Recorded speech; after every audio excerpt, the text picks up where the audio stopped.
현재 전부들은 힘이죠. 돈을 모는 전부는 게 바크르 다른 잔도 셔물도 돈다들 제잔라기 좀사를 오늘 저러 저는 정금서 저거 뒤집셔는 일라 제메 반조자라 소란데 공교 또반 보러 신지 공교 또반 보러 신지 공교 또반 보러 신지로 Profound and subtle Dharma is rarely encountered in eons. Now we can hear and follow it. May we realize the Tathagata's meaning. To liberate all the sentient beings, please give rise to the unsurpassed and supreme bodhicitta. Teni jungden di shinji li velan der kut ka tsara. Lon zaman ge semjin nam no shi ji jong jang der ka yimbi. Shanchu senhua chimbo di kara ja to tong zhou nam zi semjin ri ri jan de zhom za ti. Shngamo ne tara to pro shina yang. 득진기 강성가직 다동 라리양 안송 침불 동으로 길도 상추 생환디 탑람기 비토블라 땐네 셈진 망부 리기사 좀브르 시니 데덕라 체르브군 마르남 잠브르 시나양 장원랑 그 셈진의 랑랑그 랭안비 왁착 스틱보디 타르마 탁다 라리양 동으로 길베 샹츠 생화 침본도 가르와 도마르 셈진 조름 잡아라 고게 치만 복다 바요노 회르나 강성 가지 킴 도르장 람 누르티 양스르 지바나 양사 데르 노진다 따당 신거당 상계당 득저당 르등보당 득춘라 소베 용스 강네 까치기 여쯤 지기드 머데다라 득 당네 체브르시 바르티르나 기브지니 강주 청와 조라람 케바 뜬고바람 케바 노진진 직바 조라람 케바 데니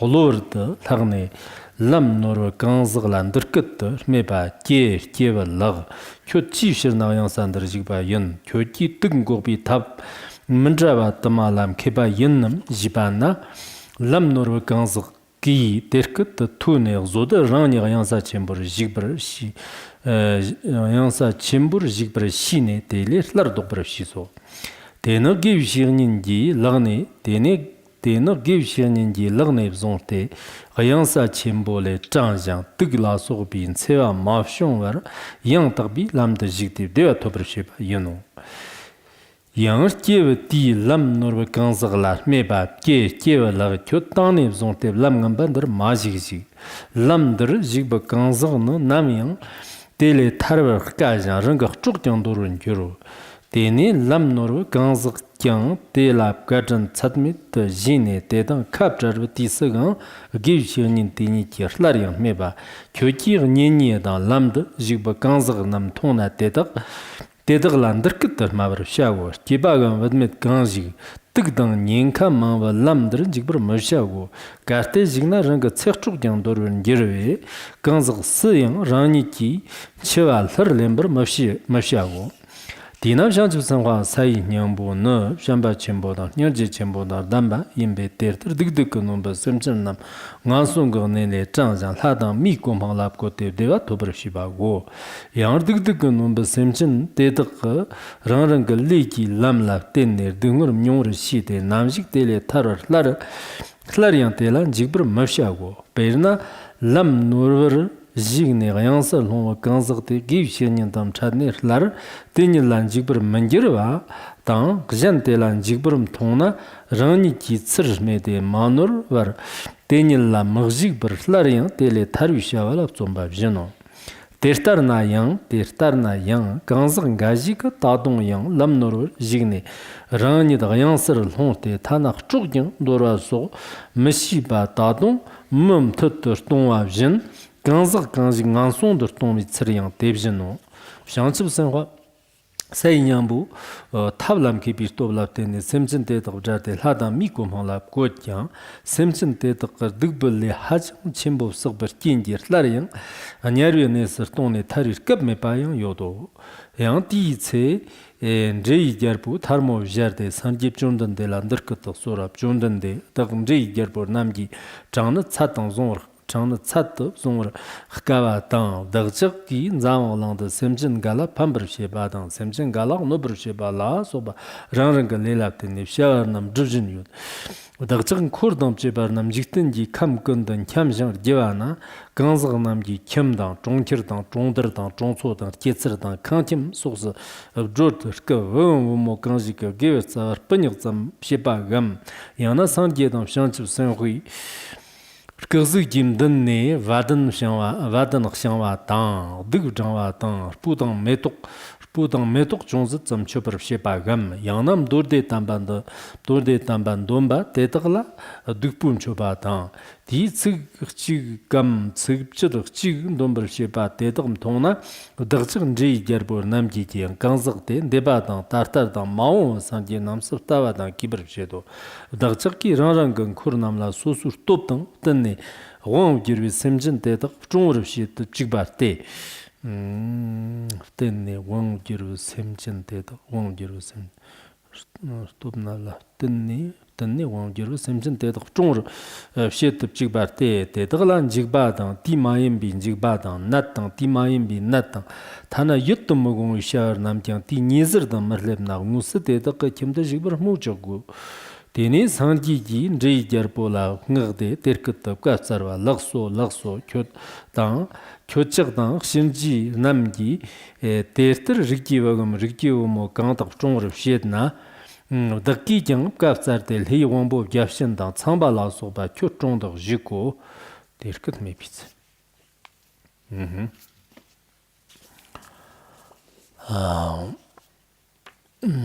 Now let us begin our teaching on the Ksitigarbha Sutra.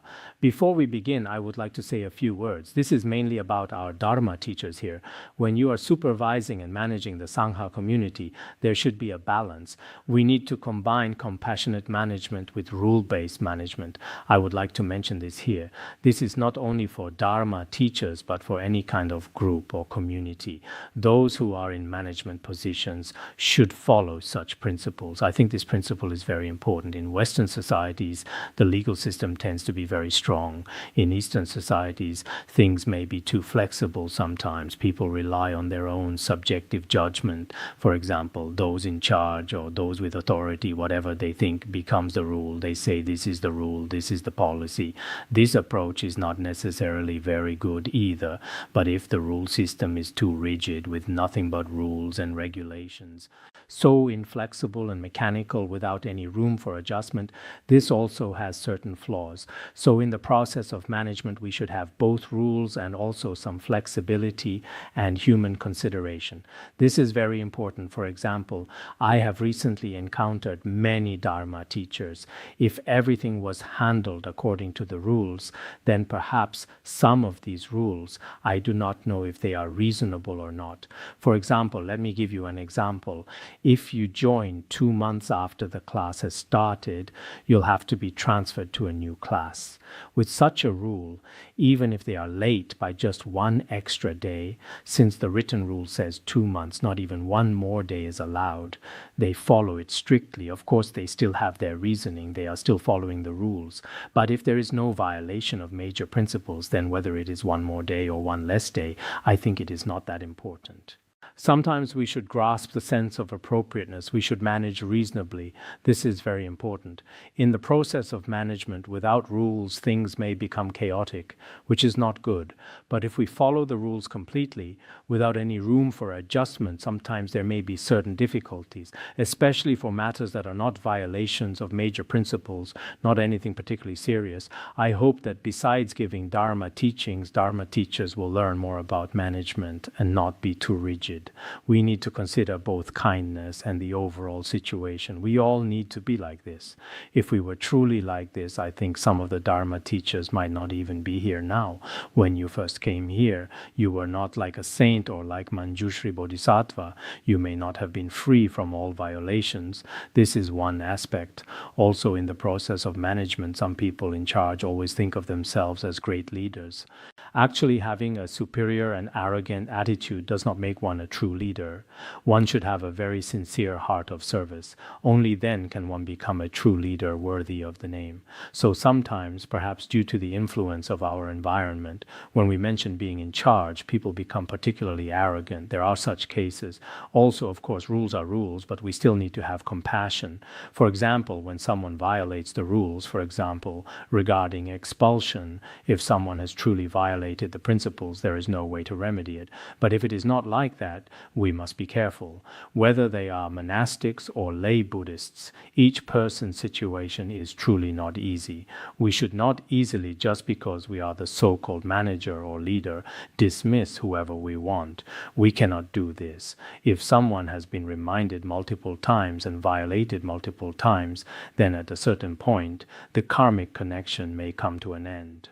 This is also necessary. So this so-called management science, whether in the Sangha or in other groups, still requires wisdom. It also requires compassion. When these two are combined, basically the tasks we undertake can be accomplished successfully. So I think that managers, no matter where they are, sometimes those who manage well, as managers, even if there are hundreds or thousands of people, everyone gets along peacefully and harmoniously, which is very good. This is because the manager's methods, whether horizontal management or vertical coordination, are all very good.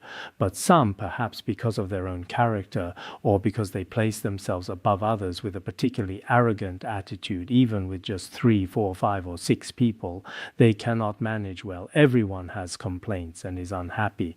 Departments are unhappy with each other. So a person, really, this so-called management, in our human world, we cannot do without it. Because in today's society, whether monastic or lay communities basically exist as groups and organizations. In the past, people lived as farmers or herders, scattered and gathered in their own spaces. But now it is not like that. Whether schools, factories, or temples, all of these, you are in me and I am in you. This is the way of survival. At this time, it is impossible for everyone to be on equal footing. That would not work either. So if there are leaders, there are also those being led. Some leaders, whether vertically or horizontally, with superiors or subordinates, make everyone feel very comfortable and manage very well. But some, even with just a few people, have all kinds of situations with each other. Selecting managers also requires wisdom. Some people, you ask them to be in charge, but do they actually have the capability? Do they have compassion? Do they have the expertise? These are not even considered. They are chosen just because they have a good relationship with you, but this will result in a mess. So now, whether in the East or the West, the entire social groups are no longer like the old way of life. Everyone relies on cooperation to survive. When we survive through cooperation, there is interdependence between people. But this dependence is a kind of relationship. In this relationship, there are relationships of equality, and there are also hierarchical relationships. So some people in any group have a good reputation, and everyone speaks highly of them. Some people, in whatever group they are in, everyone gives them a bad reputation. They do not work out here either. They disrupt the entire group. When they go to that department, it does not work either. Whether monastics or lay people, there are such phenomena. Especially among monastics, the character of a very few individuals. At first, we thought they should be acceptable. But actually, there are all kinds of situations. So I think everyone should also examine what position they are in and what their interpersonal relationships are like. Regarding interpersonal relationships, I personally think, when I say this here today, I should not be ashamed. Why is that?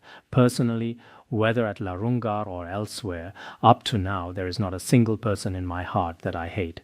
There is not a single person with whom I have a bad relationship and do not want to talk to, or whom I'm unwilling to live with. I do not have any such person. The people I have encountered are relatively numerous. All kinds of people, those with faith and those without faith. I have encountered all kinds of people. But my relationships with various departments should be considered quite good. So in dealing with people, sometimes we need certain skills. Some people are not like this. They have problems with people above and below them. Although at Larungar, if people have major conflicts and do not speak to each other, they cannot let it pass overnight. If they let it pass overnight and then come together to receive tantric teachings, this is not allowed. Those who break their samayas are not allowed to stay at Larungar even for one night. This was the rule even when His Holiness was alive. Although there are no major conflicts, some people's management and interpersonal relationships are quite poor.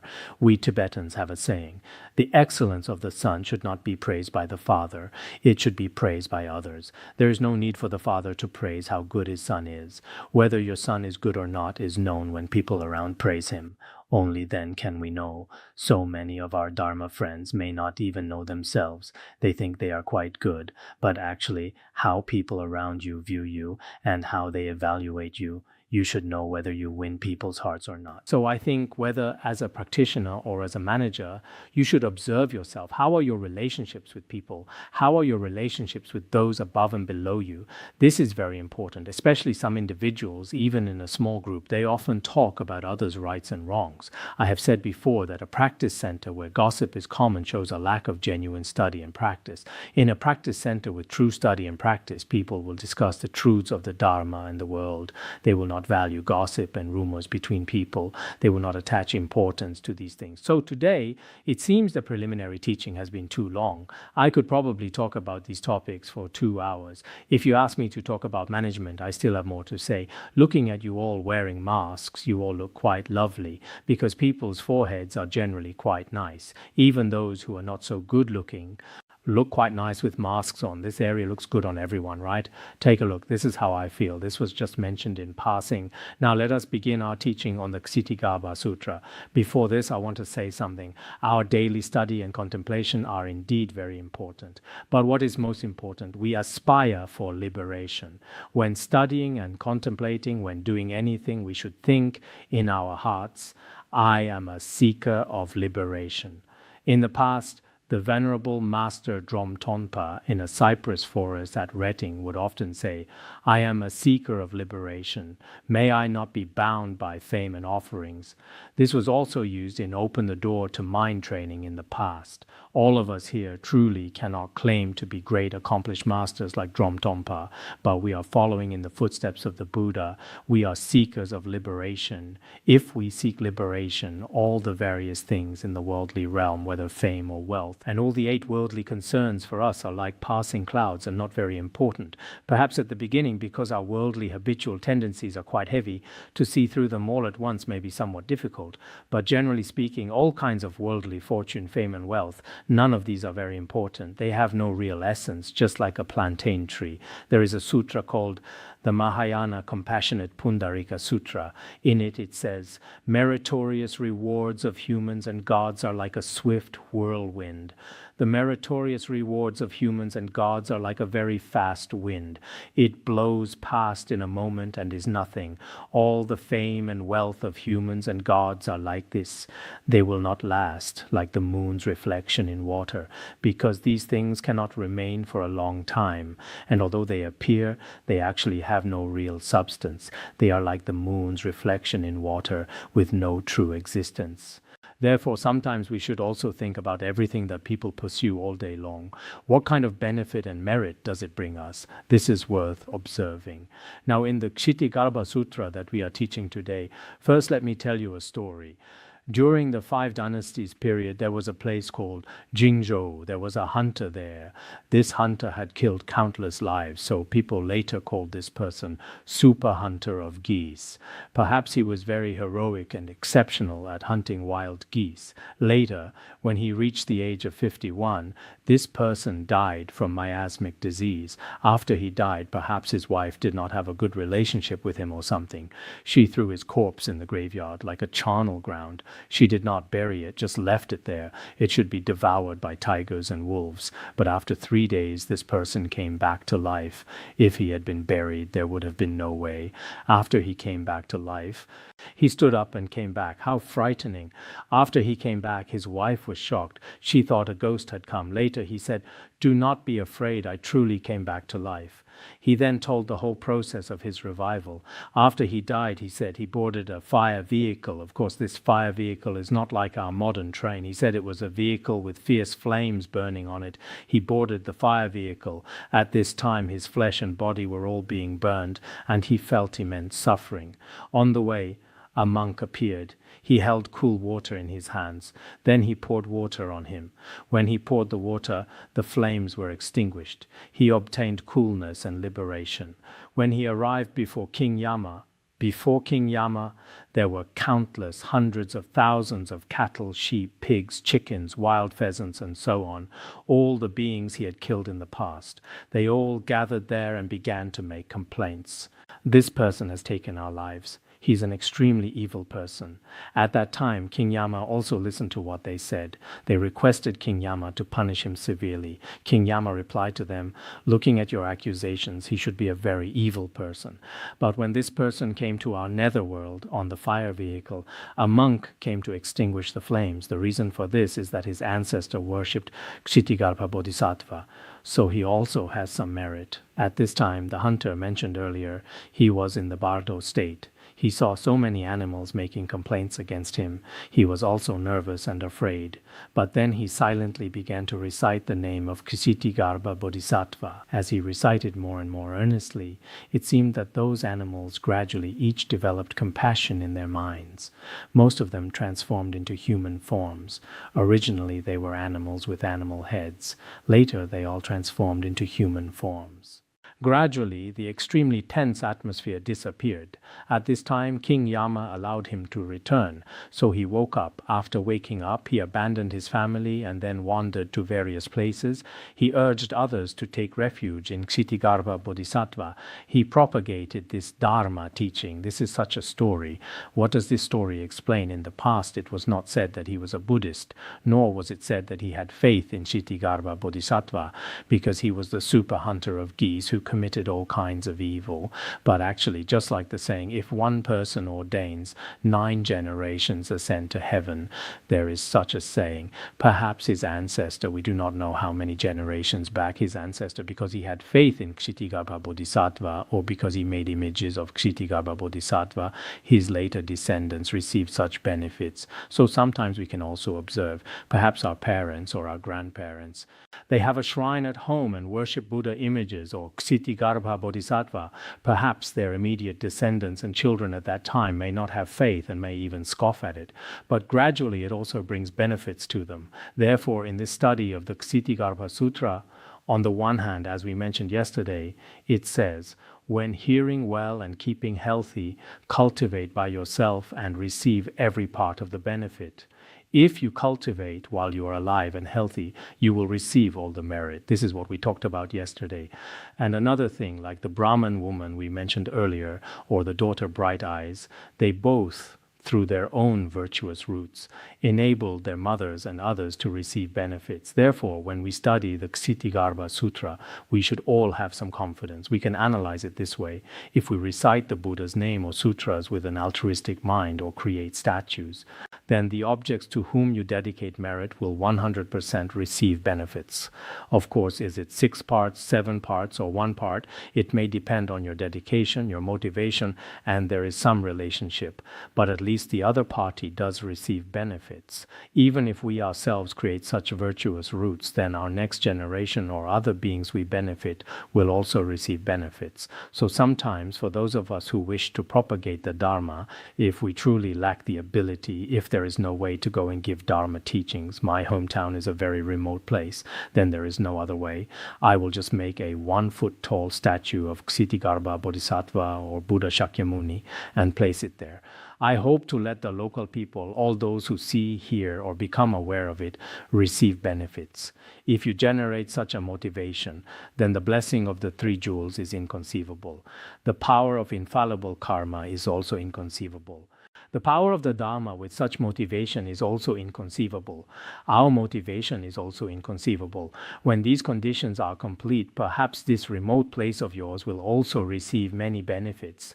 In the future, in the process of doing volunteer work, everyone should also generate such aspirations. In the future, when conditions are complete, I want to do something for that place. Everyone should at least do something for their own hometown, for their relatives and friends around them.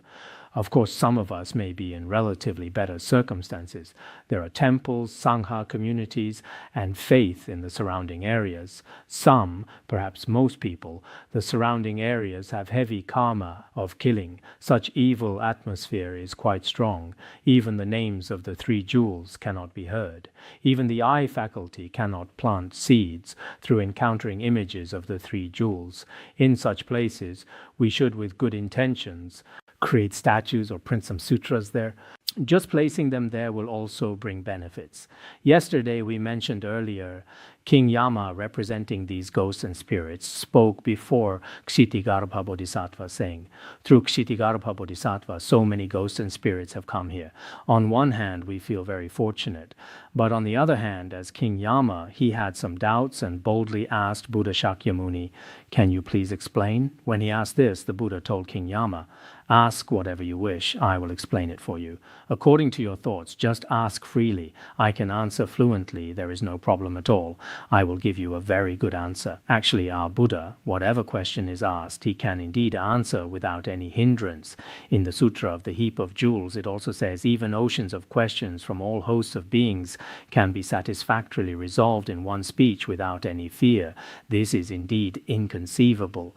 Whatever difficult questions beings may ask, through a single voice, the Buddha can resolve these questions joyfully. In this process, there is no fear, no hindrance. It is truly inconceivable. Not only the Buddha, some of the eminent monks and great masters of the past truly are the same. Because their understanding of Buddhism is very deep. Answering questions will not have any difficulty. When I first came here in the past, at that time, when His Holiness gave teachings, the classes started around 1:15 in the afternoon. After the teaching, around that area, at that time, there were not many people, about 100 or 200. His Holiness said, if you have any questions, ask me at the same time. Below, many Khenpos would ask various questions. Then His Holiness would answer them one by one. The answers were particularly good and brilliant. So at that time, I thought it was very interesting. Once when I went to a school, I also deliberately tried to imitate this to see if I could do it. I let them ask several questions. Sometimes they would ask up to 4 questions. I tried my best to remember them. I did not use a pen to record. I recorded with my mind. But basically, I could remember some of them. Some may still not work. Our wisdom is still not that exceptional. However, asking questions is still very necessary, because if you yourself, some Dharma teachers, are very annoyed by questions, do not ask questions. Are you trying to make things difficult for me? Some teachers are also like this. Actually, asking questions is not making things difficult for you. If you can answer, then answer. If you cannot answer, then say, I cannot answer this question. I do not dare to answer this question. I do not want to answer this question. I am not willing to answer this question. There is no need to answer this question. You can have all kinds of reasons. For Jewish people, it is not like us. For us, we ask children, how many points did you score today, baby? How adorable. You got 0 points. How adorable. But Jewish people, they do not do this. They do not care about scores. What do? From a young age, did you ask your classmates good questions today? Did you ask your teacher good questions today? Teachers also particularly like students who can ask particularly sharp questions. What do teachers like most? Students who ask particularly sharp questions. But in many of our places, what do teachers dislike most? Those who often ask sharp questions. So if you ask sharp questions, the teacher will probably not select you for anything in the end. Asking questions is still very necessary. In Sakya Pandita's Treasury of Good Advice, it says, until the learned are thoroughly questioned, their depth cannot be assessed. If there is no inquiry, no debate, we will not know the depth of knowledge. Until a drum is beaten by drumsticks, its distinction from other drums is unknown. If the drum is not beaten, there will be no sound. If there is no sound, others will not know. It cannot be distinguished from other teapots or computers. So if you do not ask questions, we cannot tell if someone has wisdom or not. We cannot see it at all. Without debate, we also cannot see it. To know the depth of wisdom, asking questions is still very important. Of course, when asking questions, some people cannot really ask any questions. They just speak for the sake of speaking. Actually, this has no value. Therefore, the Buddha has the 4 types of unhindered knowledge. For this reason, you can ask however you want. But some people, they themselves cannot answer well either. They just say, ask, ask, ask, no questions. They themselves do not know either. They do not even understand the questions others ask. There are such cases too. This is not very good. At that time, King Yama reverently gazed at the world-honored one and also turned to behold Ksitigarbha Bodhisattva, an old Dharma master. When teaching the Ksitigarbha Sutra, said, because Ksitigarbha Bodhisattva was his teacher, he also greeted his teacher. Perhaps he is King Yama's teacher, because King Yama is in the Bardo state. Ksitigarbha Bodhisattva often goes there, so he should be his teacher and his friend. So he looked at his teacher and greeted him. However, turning to behold, this plot may be quite interesting, because he first prostrated before the Buddha, saw Ksitigarbha Bodhisattva also sitting beside, looked at him, and then began to speak to the Buddha. World-honored one, I see that Ksitigarbha Bodhisattva in the 6 realms, especially in our hells, every day wears his robes and runs around. Because many of the earlier stories were when he was in the Bardo state. He said, in the 6 realms, using hundreds of thousands of skillful means to guide wrongdoing suffering beings indefatigably, truly Ksitigarbha Bodhisattva, for so many eons, such a long time, guiding such difficult beings, beings of the 6 realms, obstinate beings, beings in hell, guiding them. He never feels tired, fatigued, or weary at all. This is truly so.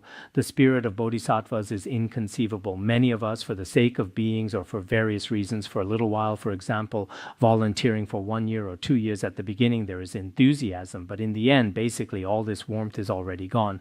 Even at the end, when volunteering, conflicts arise with many people, and finally they give up. So truly, what we admire most about Ksitigarbha Bodhisattva is that for the benefit of beings, he never grows weary, never loses hope, never feels sad. He is always so strong. Actually, for those of us who have truly generated the Mahayana Bodhicitta, in the process of benefiting beings and propagating the Dharma, no matter what difficulties we encounter, we should try our best not to generate a mind of weariness. We should continue to do it very firmly. Like what worldly people call a workaholic, Ksitigarbha Bodhisattva should be a workaholic in terms of benefiting beings. This kind of workaholic, not for a few years or a few thousand years, but for so many eons with such a spirit. This kind of spirit, whether worldly people have faith or not, is worth learning from. This great Bodhisattva has deeds of such inconceivable, miraculous power. Yet after beings gain release from the ripened effects of wrongdoing, before long, they again fall into the lower realms. Because as we just mentioned, these beings' karma is very heavy. They gain liberation. Their karmic retributions have been liberated. But not long in the future, after a period of time, they begin to fall again, falling into the lower realms. Why? Because beings repeatedly sometimes create virtuous karma, sometimes create evil karma, sometimes their evil karmic habitual tendencies manifest, sometimes the habitual tendencies of creating virtuous karma manifest. In this way, like we mentioned before, like an elephant bathing, sometimes going to dry land, sometimes going into the swamp, turning back and forth like this, beings are still very pitiful. World-honored one, since Ksitigarbha Bodhisattva has such inconceivable miraculous power, why do living beings not dwell relying and place them forever on the virtuous path? He said, Ksitigarbha Bodhisattva is so powerful. He is never weary. But why isn't it that these beings are always placed in a place of eternal happiness forever without regression? How wonderful to attain eternal liberation. Why is Ksitigarbha Bodhisattva working so hard? After guiding them, there is still a large group that falls. After guiding them, there is still a large group that falls. Why is that? His question is also like this. King Yama asked this question. Why is Ksitigarbha Bodhisattva so powerful? For such a long time, his aspirations are also so great. In that case, why does he not just completely liberate the being in the hells after guiding these beings? Why must he continue to guide them repeatedly? Let him guide them all at once and be done with it. Why must he continue to guide them repeatedly? O world-honored one, please explain this for me. I have always been unable to understand this principle. Ksitigarbha Bodhisattva can just guide them all completely. Just like in prisons, if the prison is empty, that would be good. Why must there be more prisoners locked up? How meaningless is that? Actually, it is not like that. In our human world also, some people in prison have been released 7 or 8 times, but later they commit crimes again and come back. Just like drug addicts nowadays, it is also like this. Once they are addicted, no matter how they try to quit, they cannot quit. They start committing this problem again. Always like this. So worldly people are sometimes still very pitiful. At this time, the Buddha told King Yama, "It is not as you imagine. Do not think it is so simple. The beings of Jambudvipa, their dispositions are obstinate, difficult to regulate, and difficult to tame. You do not know the beings of Jambudvipa. Unlike beings of other worlds like Uttarakuru, the beings of Jambudvipa are truly obstinate and difficult to tame. In terms of evil, they are very skillful. In terms of virtue, they are very difficult to tame. Sometimes, even if the Buddha himself appears before them, there is no way, much less anything else. So the beings of Jambudvipa, truly, sometimes the beings we encounter, we still feel they are particularly obstinate and difficult to tame. This great Bodhisattva, Ksitigarbha Bodhisattva, rescues such beings everywhere throughout hundreds of thousands of kalpas, manifesting in various forms, hundreds of thousands of millions of manifestations, guiding them one by one. Appearing in every world, he works so hard to guide them, causing them to attain liberation early. Originally, Ksitigarbha Bodhisattva hoped to let them attain liberation early, but some wrongdoing people still fall into the very low realms. These beings still fall into the very low realms in the hells among hungry ghosts. Ksitigarbha Bodhisattva uses the power of skillful means to extract their fundamental karmic conditions, to sever them, using his skillful means trying every method for these wrongdoing suffering beings, their original karma. He continuously severs or extracts them and also leads them to realize the events of their previous lives. Many beings, through this method, Ksitigarbha Bodhisattva helps them eliminate their negative karma. After eliminating their karma, he lets them know their destiny, their circumstances in past lives. However, because beings of Jambudvipa have heavy habits of forming evil, the original Chinese means severe fetters and heavy habits of evil. Fetter is another name for mental affliction, the definition and category of which is clearly explained in the treasury of Abhidharma. There are 3 or 9 fetters of major mental afflictions. These mental afflictions, the habitual tendencies of evil karma, are extremely heavy. Originally, Ksitigarbha Bodhisattva has thought of many methods for us. Actually, many of our virtuous masters are also like this for us. They should have shown us various virtuous paths, let us repent, helped us recognize our true nature, and so on.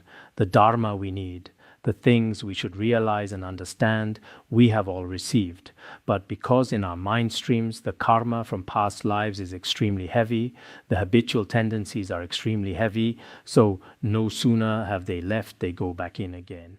In a very short time, it seems like we have attained liberation. Today, our mood is very good, the weather is very good, the food is very good.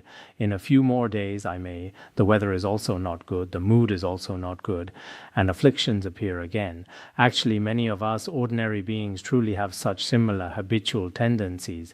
It seems like the blessing power of Buddhas and Bodhisattvas, sometimes, in all aspects, I myself feel that I should have hope for liberation, especially when teaching about emptiness in Madhyamaka or the luminosity of mind. At such times, I am already now.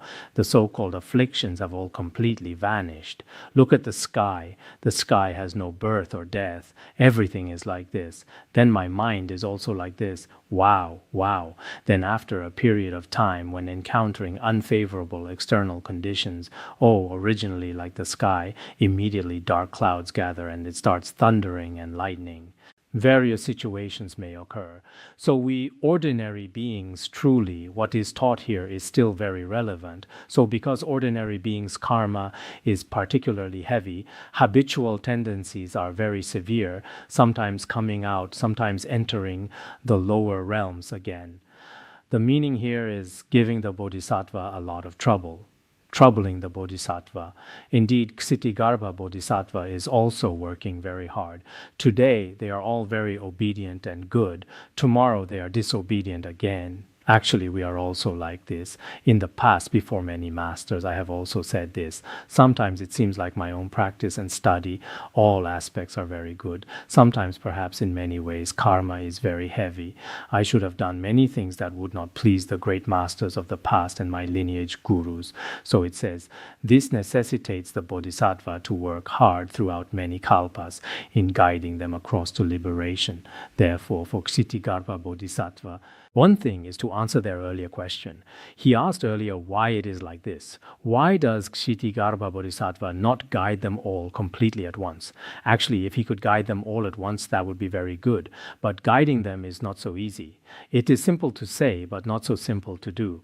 Just as there was a geshe in the past named Gyalwa Yangompa, he said, the evil karmic habitual tendencies of us ordinary beings are like rolled paper.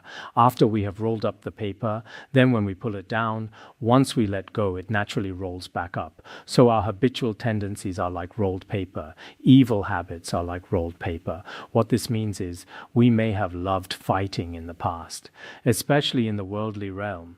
All kinds of habitual tendencies are very severe. All at once, even if you ordain such habitual tendencies, many monastics here are also like this. Some at the beginning all are. I must earnestly seek liberation as my main purpose. I am a seeker of liberation. May I not be bound by fame and offerings. Then after a period of time, their previous profession, their relatives and friends, those habitual tendencies begin to resurface. All kinds of worldly habitual tendencies from before begin to revive, and then they are very difficult to change. So Ksitigarbha Bodhisattva also works very hard. Many Dharma teachers also work very hard, especially Dharma teachers who give teachings and manage classes. Some have a relatively calm state of mind. They seem okay, like a stone. Whatever happens, it does not matter. However they are, whether they attain liberation or not, it is okay. Whatever Dharma I'm supposed to teach, I just close my eyes and finish teaching it. After teaching, class is dismissed, just saying, goodbye, students, goodbye, teacher. That is how it is done. But some have softer hearts and are particularly sensitive. Today, it seems like one person's study is quite good. They are overjoyed. In 2 more days, that person is not doing well. They begin to worry. Habitual tendencies manifest. Inexplicably, this and that happen. Wow, they feel sad again. Every day is like this, rising and falling. So Ksitigarbha Bodhisattva also works very hard. Many Dharma teachers who guide beings and some other people are also not so easy. Next, an analogy is given about these ordinary beings of Jambudvipa. An analogy is given like this. Suppose there was a person who lost his way. Originally, he was on the way home, but as a result, he could not find his home and got lost. After getting lost, he mistakenly entered a dangerous path. Originally, he wanted to return home smoothly, but as a result, he entered extremely dangerous cliffs and forests, an extremely terrifying place, in which there were many yakshas, tigers, wolves, lions, lizards, snakes, vipers, and so on. Actually, in some sutras, they all represent greed, anger, and ignorance. Because these wild beasts and fierce beasts each have their own characteristics. For example, some have very heavy anger, some have very heavy ignorance, some are very arrogant. They represent various afflictions equivalent to these terrifying fierce beasts. Such a confused person on that dangerous path would be harmed within a short time, harmed by the yakshas, poisonous snakes mentioned earlier, and so on. It would be very dangerous. At this time, he originally wanted to go home, but as a result, he has already entered such a den of fierce beasts. This situation is very bad and very dangerous. At this time, if there is a virtuous friend, the virtuous friend here should be, what is this virtuous friend? He is particularly proficient in arts, whether confronting tigers and wolves, poisonous snakes, or yakshas. He is particularly skillful, and he is good at stopping and keeping out harmful poisons and the harm of yakshas, and so on. In short, whether yakshas, poisonous snakes, or lions, he will not be afraid at all, a particularly powerful, virtuous friend. Suddenly encountered this lost person. He wanted to find a way to rescue this person. Then he spoke to him like this. Hey, fellow. Hey means calling out, hey, buddy, where are you going? He called out to him saying, you, this fellow, why are you here entering this path? Do you understand some different special arts? Can you truly stop and restrain these harmful poisons? The virtuous friend spoke to him like this. This lost person, upon suddenly hearing his voice, came to realize that he had already entered a particularly dangerous path. Afterwards, he wanted to immediately turn back and seek out his true path, the path home. At this time, that virtuous friend, holding his hand, led him out from the very dangerous path to liberation, liberated from extremely dangerous and evil harms, and then placed him on the true path, letting him attain happiness. And also told him, this lost person, from now on you must never enter this path again. If you continue to enter this path, then you will have great difficulty attaining liberation. Even your life may be in certain danger. Actually, in this section, I can explain it a bit later. Everything in here has its meaning. Of course, the main content here is about Ksitigarbha Bodhisattva. The virtuous friend just mentioned is Ksitigarbha Bodhisattva. But myself, when I was translating the other day, I also had a strong feeling. Actually, each and every one of us beings is truly a person who got lost. If we had not encountered virtuous masters who now show us the path to liberation, we would probably continuously walk this path, continuously going toward the dens of tigers, wolves, and poisonous snakes, always like this. But because we have encountered virtuous masters who told us not to continue like this, otherwise you will fall into the extremely terrifying abyss of samsara. Only then did we realize, only then did we know, oh, originally the worldly path we entered is still very dangerous. This virtuous master then tells us, from now on it is best that you never fall again. You should seek the path to liberation. At this time, what is the second teaching of the virtuous master? What is the third teaching of the virtuous master? It will be explained below. It says, not only should you not enter this path in the future, but also your relatives and friends, whomever you see in the future, tell them not to enter this path, otherwise it is very dangerous, even their lives may be lost. Who would choose such a path? The virtuous master's requirements for us are not only that we ourselves should seek the path to liberation, but also that we should share this path to liberation with many beings, with all sentient beings. Otherwise, in this dangerous path of samsara, it is too terrifying. There are so many fierce beasts of afflictions waiting, and the time is extremely long. So in our practice, when I was in Chengdu the other day, I still had a deep feeling. At that time, I thought, if I had not encountered virtuous masters, I would still be exactly like this lost person. If I had not encountered them, I would certainly still be self-righteous, thinking that I myself, for example, if I had studied at teacher training school, I would think that my teaching profession was very important to me. In such a short human life, I would not have encountered the path to liberation at all. So personally, sometimes when I think about my own life, I was thinking at that time, in my life, the first Dharma teaching of liberation should have been in the spring of the year when I was 23. I remember being 23, which was on the 13th day of the first month of the Tibetan calendar in 1985. At that time, Khenpo Terpa taught us the words of my perfect teacher. This should be the first time I received the true Dharma teaching of liberation in my life. Then after another month, I came to Larongar. His Holiness Jigme Phuntsok Rinpoche began giving the empowerments and transmissions of the complete works of Lerab Lingpa. This should be in my life the true course on the path to liberation. Other worldly courses at school, I also listened to many teachers, but these courses basically have nothing to do with liberation. Now many people, the Dharma they learn, whether you study fashion design, you study physics or chemistry, you study astronomy, you study geography or biology, these are their worldly knowledge. Yes, they are worldly knowledge. But with our true path to liberation, do they have a relationship? Indeed, there is also no direct relationship. So sometimes some of ours, for example, some sincere lay practitioners and Buddhists, very sincerely begin to cry. They think that in this very life they have truly encountered the path to liberation. If they had not encountered the path to liberation, how pitiful. Actually, this experience everyone should have witnessed together. In our lives, I think many of us may also be like this. In your life, if you had not encountered masters who transmit the Dharma of liberation, perhaps samsara would continue endlessly and indefinitely. If you pursue, you would probably continue like this. So let us see what kind of positioning each person has in their life. We think that worldly teachers, do they have kindness toward us? Yes, they have kindness. But those who truly show us the path to liberation, in our lives, if we do not have them, we would always be in samsara without boundaries. This is extremely terrifying. So personally, this section of text talks about the virtuous masters who appeared in our lives, who showed us the path to liberation, virtuous masters with great kindness. If we had not met them, we would probably continue like this always.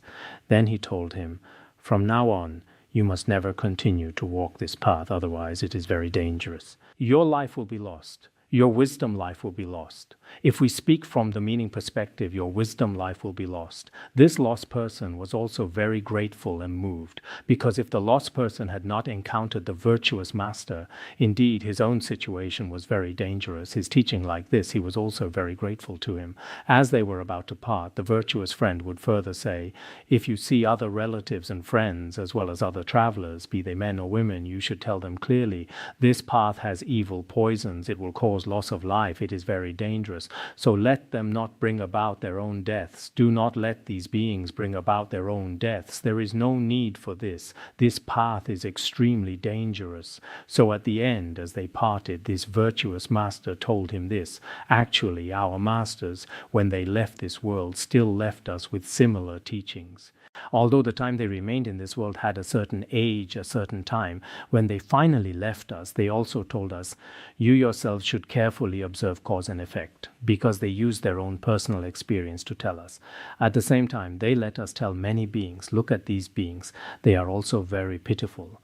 Let them not enter such a wrong path. Otherwise, even liberation from life to life will have been destroyed. So when I thought about this the other day, many masters who have already left our side had such great kindness. At that time, when masters went out to propagate the Dharma, it was still very difficult. Now we, for example, between Chengdu and Serta, there is an expressway. Every time I take the expressway or take a plane, I will think, at that time, the masters, it seems their means of transportation were also very poor. Their health also appeared to be not good. In order to create virtuous connections with many beings, going up and down was still very difficult. But now, to find the physical bodies of these masters is also very difficult to find. So sometimes, just like that virtuous master just mentioned, on his journey, he suddenly appeared for a moment, then rescued him, and finally he left. As they parted, he told him, in the future, do not walk this path. Let others also not walk this path. Actually, the virtuous masters who appeared in our lives should mostly be the same. The most excellent and virtuous masters, although we do not wish to be separated, we will certainly be separated. This is what the Venerable Longchenpa said in the Treasury of Pith Instructions. It is also quoted in the words of my perfect teacher. So these virtuous masters will also, in the end, leave us with such teachings and then depart from this world. Therefore, Ksitigarbha Bodhisattva, replete with such great compassion. Here, the virtuous master mainly refers to Ksitigarbha Bodhisattva, but in my own life, it would be 19 years following His Holiness Jigme Phuntsok Rinpoche. In this process, I was still very diligent. Although very diligent, I also tried my best to delight His Holiness. But sometimes, perhaps due to karma from previous lives, there are also relationships in various aspects. Whether I truly pleased him or not, I also do not know. No matter what, the kindness of the Guru in this world should always be the first. This is speaking personally. Ksitigarbha Bodhisattva, replete with such great kindness and compassion, rescues these wrongdoing, suffering beings, enabling them to be reborn in the human realm or the God realm, letting them experience experience wonderful bliss. These wrongdoing, suffering beings, after knowing the suffering of the karmic paths, are liberated from the lower realms and will never enter the lower realms again. That person just mentioned, because the virtuous master told him in the future he will never enter this path again, just like that. Here it also repeats this again. Just like this lost person who mistakenly entered the dangerous path, after encountering the virtuous master, he was led out to liberation. After liberation, if he has wisdom, he will never enter again. Actually, some of us with relatively good virtuous roots, some Dharma friends, after the Guru guides them in this way, they immediately control themselves with mindfulness and introspective awareness and will never make mistakes again. Such people should be considered to have relatively great merit. For example, whether keeping precepts, cultivating meditation, or studying wisdom in terms of the 3 trainings. Before, they may have made such mistakes, gone astray, but later, after encountering virtuous masters, they made their choice. After making their choice, they themselves have great merit. They will never fall again. These are such people. Whenever he would come upon others, and moreover he is also like this. This is probably in terms of self-benefit. In terms of benefiting others, when he sees other people, he also urges everyone not to enter the dangerous path of samsara, saying that because he was confused, because he himself previously failed in this place, got lost in this place, so after attaining liberation, he will never enter again. Not only will he himself not be like this, he also urges others not to enter the dangerous path. His ability to guide beings is still quite strong. This is from the analogy just mentioned. Such a person is considered quite remarkable. If he should walk on it again, a small number of people, what are they like? They previously also entered the wrong path, and then again walk onto this dangerous path. In our worldly realm, what is it? When the wound heals, the pain is forgotten. After your previous wound has completely healed, when the wound heals, you forget the pain. It seems like what happened before has passed, and then they continue to enter this wrong path, unaware that it is the dangerous path he had fallen into before, very dangerous, and may even lose their own lives. They have no mindfulness, introspective awareness, or feeling at all. This analogy, like falling into the lower realms, is also the same. This analogy is a bit difficult to understand. The meaning is that the latter person continuously falls into the lower realms. He may even lose his own life. So we who have heavy negative karma, when we fall into the lower realms, are also exactly the same as this situation. In what way are they the same? They have encountered virtuous masters who have already taught them, but because their karma manifests, they continuously commit wrongdoings. Finally, they fall into the lower realms, just like the lost person just mentioned. He has clearly entered once, but he just does not change, enters again and enters again. We worldly people now, like just mentioned, some people in prison continuously fall again and fall again. By virtue of Ksitigarbha Bodhisattva's power of skillful means, they gain liberation, gain rebirth among humans and devas, but shortly thereafter they go back in again. Although through Ksitigarbha Bodhisattva's skillful means power, he lets them attain liberation, temporarily being born among humans and gods, then in a very short time they enter such a state again. If they form heavy karma, like the 5 crimes with immediate retribution, breaking samayas in such cases, they will remain in the hells forever without a time of liberation. How terrifying. So the above, what was just explained, it explained why some people continuously still fall. The reason was explained in this way. Among worldly people, originally they could all attain liberation at once. It would be possible, but it is closely related to the karma in one's mind stream. We also hope that if our own afflictions manifest, we should try our best to repent. The blessing of Ksitigarbha Bodhisattva is inconceivable. Generally speaking, there should not be major obstacles. At that time, Ghost King Evil Poison, yesterday I may have misspoken. I think I confused non-poisonous Ghost King with Evil Poison Ghost King.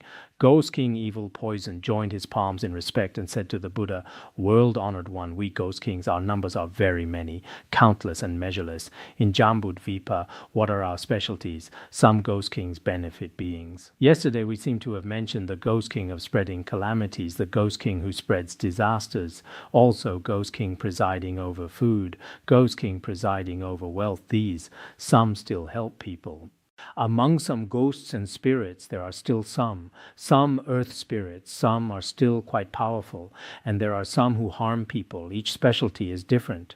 But this karmic retribution causes us, because the karma of these ghost kings is different, we and our retinues together travel in this world. Most ghost kings' actions are evil, and few are virtuous. They pass people's homes, cities, villages, manors, and houses, and there are some men, women, and so on.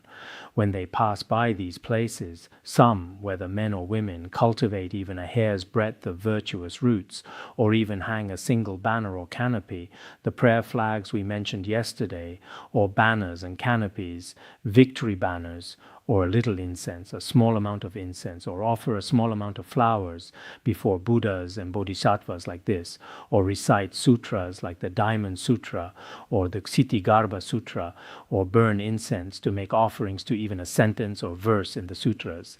They said, because our specialty is to go everywhere in the world, everywhere there is. Some of us people ask, are there ghosts here? But ghosts exist all over the world. Places without ghosts, only perhaps some places blessed by saints, places blessed by Padmasambhava, may have a few less, perhaps not many. Ghosts certainly exist. At home there are also, in rooms there are also at night after the lights are turned off, especially after the lights are turned off, ghosts just come out. In the past, when we studied, many children asked me to tell ghost stories. Sometimes I made them up quite successfully. After I finished telling them, they did not dare to go back. Then I continued to tell. In the past, when we were in middle school, such ghosts exist. But among these, if at home or in houses, some people worship Ksitigarbha images or Bodhisattva images, recite mantras, burn incense in such cases. We ghost kings particularly respect such people. We regard them as what? As Buddhas of the future, past, and present. Indeed, when we perform virtuous deeds, whether obstacles appear or not, in these aspects we should still do some virtuous deeds ourselves. Reciting sutras, making offerings to the Buddha, offering incense are very important. And these ghost kings dispatch these small ghosts, many small ghosts, each having great power. These each have great power. Each is assigned to manage different places. Earth spirits, earth gods, river gods, many were mentioned the other day. Mountain gods, tree gods, heavenly gods, all kinds. They are made to guard and protect such people. If we see anyone reciting the Ksitigarbha Sutra, anyone making offerings to the Dharma of Ksitigarbha, even just one verse, in such cases, the ghost kings arrange for them many other ghosts and spirits to protect them, not allowing untoward happenings, virulent diseases, untoward serious illnesses, and so on to appear, not allowing unwelcome matters to even come near their dwellings, much less truly enter the doors. In our worldly realm, many unwelcome and inauspicious events actually have various causes, especially when guardian spirits and Dharma protectors are relatively few.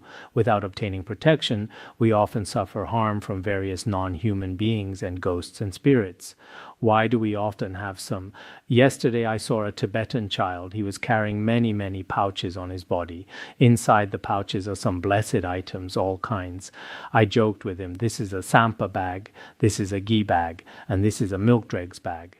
And he was wearing so many blessed items. Actually, people without faith think all these are very foolish behaviors. But actually there are many, especially now when disasters of earth, water, fire, and wind are rampant. It is still good to have some faith ourselves and have such places of refuge.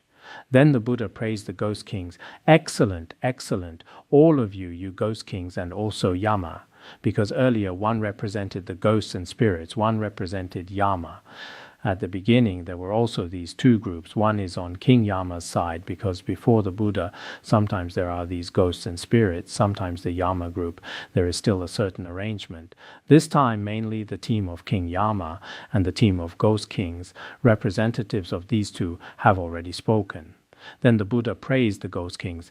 Excellent, excellent. If all of you and Yama are able to support and protect good men and good women in this way, I will also tell the heavenly kings and Indra and the 4 great heavenly kings to protect all of you. So the heavenly kings, after all, the ghosts and spirits are under their command.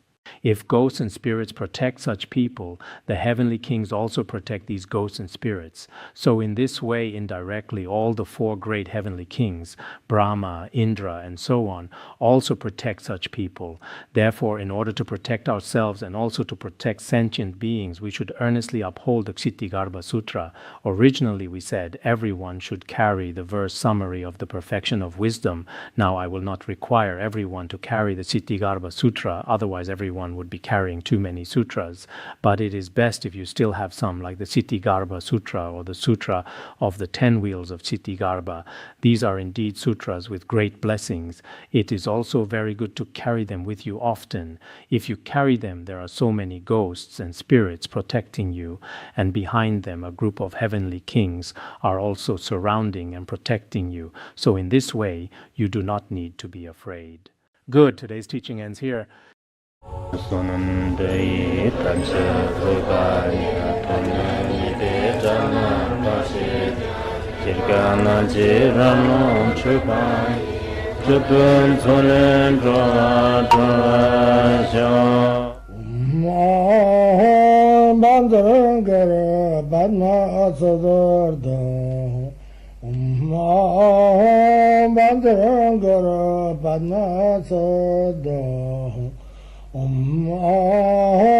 Bandara Banma Sadar